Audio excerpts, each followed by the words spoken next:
오늘은 여러분에게 창업의 조건에 대해서 말씀드리도록 하겠습니다. 요즘에 제가 많은 청년들을 만나는데 그 청년들이 저에게 제가 창업에 관심이 있습니다. 창업을 준비하는데 무엇이 중요합니까? 어떠한 것이 필요합니까? 무엇이 첫 번째입니까? 이런 질문을 많이 받고 있습니다. 그래서 제가 거꾸로 물어보죠. 그러면 당신은 창업의 조건 중에 제일 중요한 게 뭐라고 생각해? 이렇게 말했습니다. 그랬더니 답변이 여러 가지 나왔습니다. 어떤 청년은 저에게 이렇게 말했습니다. 아무래도 자본이 중요한 것 같아요. 돈이 있어야 될 것 같아요. 사업 미천이 있어야 될 것 같습니다.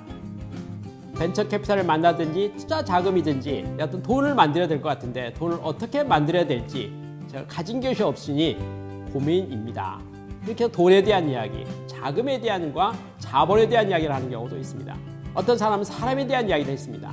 팀워크에 대한 이야기를 했어요.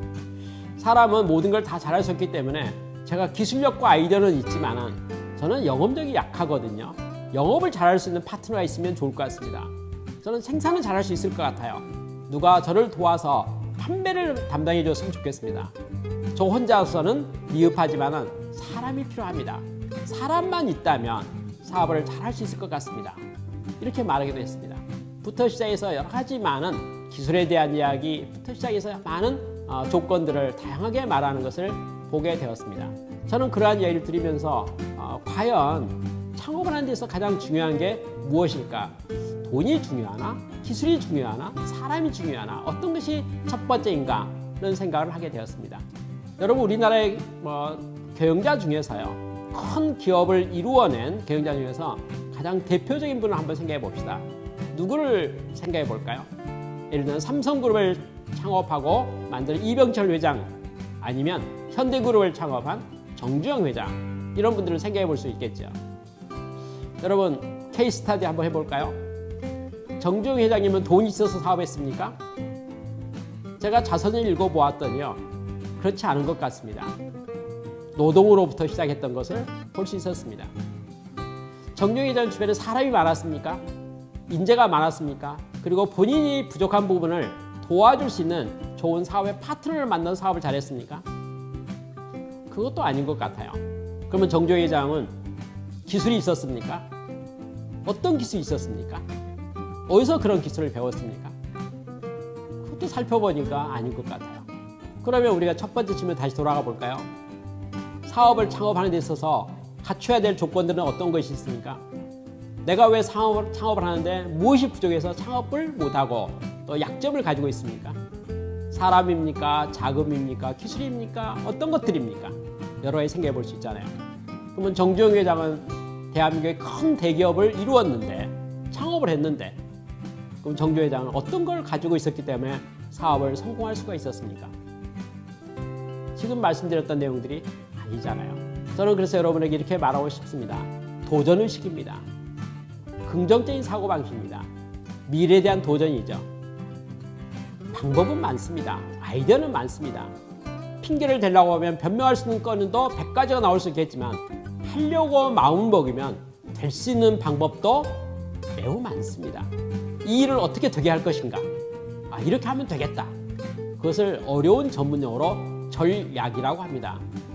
전략이라고 하는 것은요. 되는 방법이에요. 이 일을 이루는 방법이거든요. 되는 방법과 일을 이루는 방법인 전략은 어떻게 개발하는 겁니까? 긍정적인 마인드를 가지고 도전한 사람이 전략을 개발하는 것입니다. 비즈니스 모델도 마찬가지예요. 창업을 하려고 사업을 하려고 보니까 비즈니스 모델을 만들고 사업 계획을 수립한다 이렇게 말하잖아요. 그거 어떻게 하는 겁니까? 되는 방법 찾는 거거든요. 남들은 이렇게 하고 있는데 내 생각에는 이렇게 한다면 훨씬 더 잘 되지 않겠어? 나는 이런 식으로 하면 대박일 것 같아. 이런 면들이 생각이 되는 것이죠. 창업의 조건 중에서요. 일반적으로 생각하고 있는 돈이다, 자본이 필요하다, 기술이 필요하다, 아니면 사람이 필요하다. 나는 그것이 없어서 잘 못한다. 그보다 더 중요한 것은 저는 마인드라고 생각합니다. 마음 자세라고 생각합니다. 도전 정신과 미래에 대해서 되는 방법을 찾고자 하는 그런 집념에 대한 태도와 자세가 미래의 모든 것을 만들어내는 창업의 조건이 아닌가 하는 생각을 하게 됩니다. 창업은 누가 하는 겁니까? 내가 하는 겁니다.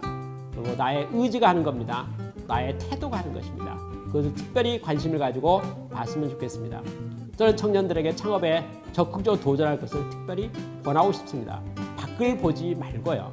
자기 자신으로부터 특별히 도전하며 출발할 것을 권하고 싶습니다.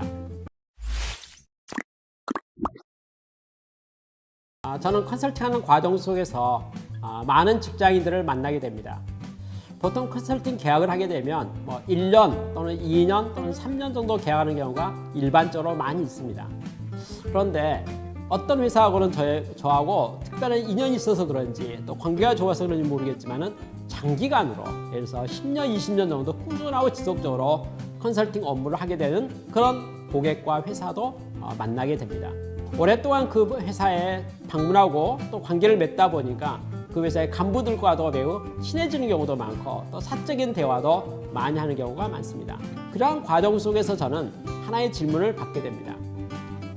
저는 이직을 고민하고 있는데 어떻게 생각하십니까? 제가 이직을 한다면 어떤 회사로 가면 좋을 것 같습니까? 저를 잘 지켜보았으니까 저에게 특별히 권하고 싶은 이직의 분야가 있습니까? 언젠가 저도 이직을 해야 될 것 같은데 그걸 위해서 제가 준비해야 될 것이 무엇일까요? 등등에 관계된 질문도 받은 적이 있습니다. 저는 그래서 오늘 여러분에게 이직이란 무엇인가, 그리고 이직을 준비하는 것은 무엇인가, 그리고 이직을 준비하기 위해서 최선의 방법은 무엇인가에 대한 저의 의견을 하나 드리고자 합니다. 저는 처음에 제 대학을 졸업할 때 가졌던 전공의 분야에 맞춰서 직장 생활을 했었습니다. 만 10년 지났을 때 저는 컨설팅 업종으로 이직하게 되었습니다. 그리고 컨설팅 업종에서 근무하는 과정 속에서 때가 되어서 제가 독립을 해서 KR 컨설팅이라는 컨설팅 회사를 창업하게 되었습니다. 저의 경우도 몇 번의 직업에 대한 변화가 있었던 거죠. 그러한 과정이 저에게 있었기 때문에 저의 이직은 어떠했는가에 대한 것을 깊이 생각해 보았습니다. 그리고 이직을 위해서 무엇을 준비했는가에 대한 것도 생각해 보았습니다. 그리고 어떠한 준비가 저에게 매우 유용했고 효과적이었는가에 대한 것도 생각해 보았습니다. 그런데 아쉽게도요, 결론이 있습니다. 준비한 게 하나도 없었고 어떠한 준비도 효과적이지 않았고 준비할 필요가 없었다는 것을 말씀드리고 싶습니다. 이직이라고 하는 것은 매우 특별한 경우이기 때문에 마땅한 준비라는 것은 존재할 수 없다는 게 저의 의견입니다. 아니, 준비를 하지 않는다면 어떻게 할까요? 결론을 말씀드리겠습니다. 상황 대응입니다. 상황 대응. 이직이라고 하는 것은 우리의 삶 가운데서 큰 변화를 의미합니다. 일터가 바뀌고요. 하던 일이 바뀌고 큰 변화가 일어나게 되죠. 큰 변화가 우리 인생과 우리 삶 가운데 발생이 되면 당연히 어떤 일이 생겼습니까? 당황스러운 일이 많이 발생합니다. 예기치 않는 일이 많이 발생합니다. 곤란한 일이 많이 발생합니다. 이러할 때 어떤 일이 생기는 줄 압니까? 바로 대응력입니다. 저는 우리 사람의 능력에 대해서요, 매우 개인적으로 특별한 의견이 있습니다. 그게 뭐냐면요, 우리 잠재력이 대단하다는 것입니다. 어떤 환경에 부딪히더라도요, 바로 적응합니다. 그렇죠? 상황 대응력이라고 말하지 않습니까? 상황이 발생하면요, 당연히 고민이 되죠. 공궁에 처하지 않으면 지혜가 나오지 않는다, 이런 말이 있는 것과 마찬가지로 우리는 인생을 살면서 이직이라는 큰 변화를 겪게 되면 당연히 감당할 수 없는 고민스러운 상황에 부딪히는 경우가 매우 많이 있습니다. 그런데 바로 그때마다 우리는 어떻게 합니까?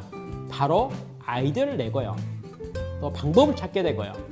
또 기다리고 버티고 어찌 보면 고생길이 훤해 보이는 과정을 겪기도 합니다. 그런데 놀랍게도 시간이 지나면 다 적응하게 되는 겁니다. 시간이 지나면 극복하게 되는 겁니다. 시간이 지나면 그 문제를 능수능란하게 다룰 수 있는 사람으로 바뀌어 가게 됩니다. 그래서 저의 결론은 이렇습니다. 미래의 어떤 상황이라도 우리는 능히 헤쳐갈 수가 있다. 이걸 말씀드리고 싶은 겁니다. 미래를 완벽하게 준비하는 것, 저는 불가능하다고 생각합니다. 그러나 어떤 상황이 부딪히더라도 우리는 능히 그것을 극복할 수 있는, 또 대처할 수 있는 융통성과 방법은 항상 우리에게 기다리고 있고, 또 우리는 그것을 능히 잘 할 수 있다라고 말씀드리고 싶습니다. 곧 망할 것 같잖아요. 아닙니다. 우리는 거기에 어떻게 하면 좋을 것인지 우리는 방법을 찾을 수 있을 것이고, 그 방법을 통해서 그 상황을 반드시 극복할 수 있다는 것을 여러분에게 특별히 강조해서 말씀드리고 싶습니다. 저의 결론은 이런 내용이네요. 이직에 준비하는 최선의 방법은 무엇일까요? 없습니다. 현재 일하는 거 열심히 하는 것이 최선입니다. 그렇죠. 미래의 변화에 발생이 생기면 어떻게 할까요? 그때그때 맞춰서 최선의 방법을 연구해보고 노력해보고 또 자문도 받아보고 그리고 대응을 하면 됩니다. 우리 인생의 삶에는 다양한 도전이 쉬지 않고 발생합니다. 오늘 어떠한 일이 부딪히더라도 과감하게 도전하고 능히 극복하는 그런 상황 대응력이 여러분에게 있기를 특별히 당부하면서 오늘 이야기를 마치겠습니다. 요즘에 청년들이 저에게 찾아와서 창업에 대한 또 새로운 비즈니스를 어떻게 시작할 것인가에 대한 질문들을 많이 하고 있습니다.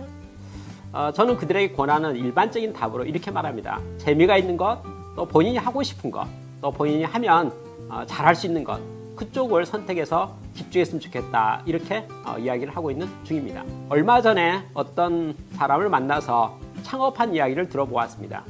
그는 여행을 좋아하는 취미를 가지고 있었습니다. 그는 방방곡곡 다니면서 관광지를 다니면서 사진 찍는 걸 매우 좋아했다고 합니다. 뭐 산과 강과 바다들부터 시작해서 경치가 좋은 것, 또 추천될 만한 여행지를 돌아다니면서 사진도 찍고 구경도 하고 또 그런 여행에 대한 취미를 활동을 잘 하고 있었습니다. 그런데 이분이 어느 관광지를 갔을 때 이야기입니다. 그곳에 새로운 리조트와 펜션이 들어섰습니다. 너무 좋았습니다. 새로 집을 지었기 때문에 인테리어도 매우 좋았고 구조와 모든 것이 마음에 들었습니다. 그 주인을 만나서 사진도 찍으면서 실내 구경을 한 거죠. 그 주인이 이분에게 이렇게 말했습니다. 최신식으로 아주 멋있게 아름답게 장소도 구매하고 다 했는데 홍보가 되지 않습니다. 저희가 시작한 지 얼마 되지 않았기 때문에 아무도 이것을 알아주지 않네요. 어떻게 홍보해야 될지 모르겠습니다. 라고 하면서 한마디 했습니다. 저희 홍보 좀 해주세요. 저희 소문 좀 내주세요. 당신 때문에 소문이 나서 손님이 많이 온다면 저희가 수수료를 좀 드릴 터이니 영업부장 좀 하면 안 되겠습니까? 홍보 좀 해주세요. 이런 부탁을 하게 됐다고 합니다. 그 예를 들면서 고개를 끄덕끄덕했습니다. 장소가 마음에 들기 때문에 이 사진을 찍어서 인터넷상이나 공유하게 되면 아마 좋은 정보가 되겠다, 이렇게 생각한 거죠. 그런데 이런 것이 누적되기 시작했습니다. 관광지 가는 곳마다 새로운 펜션도 발견하게 되었고 새로운 리조트나 좋은 숙박시설 같은 것을 보게 되었습니다. 전국을 많이 다니다 보니까 거기에 관계된 많은 데이터베이스가 많이 쌓이게 된 거죠. 어느 날이었습니다. 어느 국내 대기업의 복리후생을 담당하고 있는, 복지를 담당하고 있는 담당자를 만나서 대화하는 가운데 여름철이 되면 직원들이 휴가지를 가는데 매년 가는 곳을 반복해서 가다 보니까 식상한다는 겁니다. 뭐 좋은 데 없을지 모르겠습니다. 라고 말하는 겁니다. 그 말 듣고 나서 갑자기 아이디어가 떠올랐죠. 그래요? 그러면 제가 많은 정보를 가지고 있는데 그걸 사내 직원들에게 공유해서 선택하도록 하면 어떻겠습니까? 선택지가 좋아지면 아무래도 많은 만족도가 좋아지지 않을까요? 이렇게 이야기하게 됐습니다. 그 결과로 어느 한 특정 회사에 대해서 드디어 사내에 사이트를 하나 만들어서 자기가 그동안 사진 찍었던 모든 내용들을 공유를 한 것이죠. 매칭 서비스를 하게 된 것입니다. 결과는 매우 좋았습니다. 직원들은 가보지 않았지만 미리 사전 답사를 해서 나와 있는 추천에 대한 내용들을 보면서 마음에 들고 선택할 수 있었고요. 그리고 다녀와서도 만족도가 매우 좋아졌죠. 그래서 그 기업 입장에서는 이 복지 차원에서 또 복리후생 차원에서 새로운 여행지, 휴가지, 관광지에 대한 것을 이분을 통해서 얻게 되어서 매우 큰 유익을 얻게 되었습니다. 결과는 어떻게 됐을까요? 아까 말한 광고와 홍보를 부탁했던 것도 당연히 손님이 많아졌기 때문에 충분히 많은 매출과 성장을 할 수 있었습니다. 자, 취미였는데요. 그리고 자기가 관심 있는 분야였는데도 불구하고 또 자기는 계속적으로 돌아다니면서 사진 찍는 거잖아요. 하면서 도리어 새로운 비즈니스가 창조되는 것을 보게 됩니다. 요즘에는요, 전문화 시대이기 때문에 정말 직업의 종류가 참 많은 것 같습니다. 제가 어느 날 유엔에서 나와 있는 직업의 종류, 가지수를 보고 깜짝 놀랐습니다. 50만 가지라는 숫자를 봤어요. 저는 세상에 직업의 종류가 그렇게 많은 줄 몰랐습니다. 저는 여러분들이 관심 있는 분야, 취미 있는 분야, 또 하고 싶은 분야에 대해서 집중해서 바라보면 분명히 거기에서 새로운 창업의 기회와 비즈니스 기회를 만들어낼 수 있다는 게 저의 의견입니다.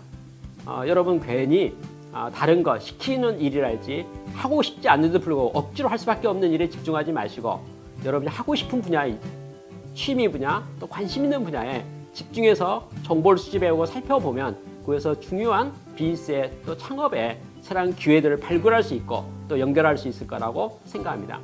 저는 여러분들이 그러한 여러분의 어떤 적성 또는 취미 또 여러분이 잘하고 싶은 분야 집중해서 새로운 비즈니스를 창조하고 또 도전할 것을 특별히 말씀드리고 싶습니다. 감사합니다.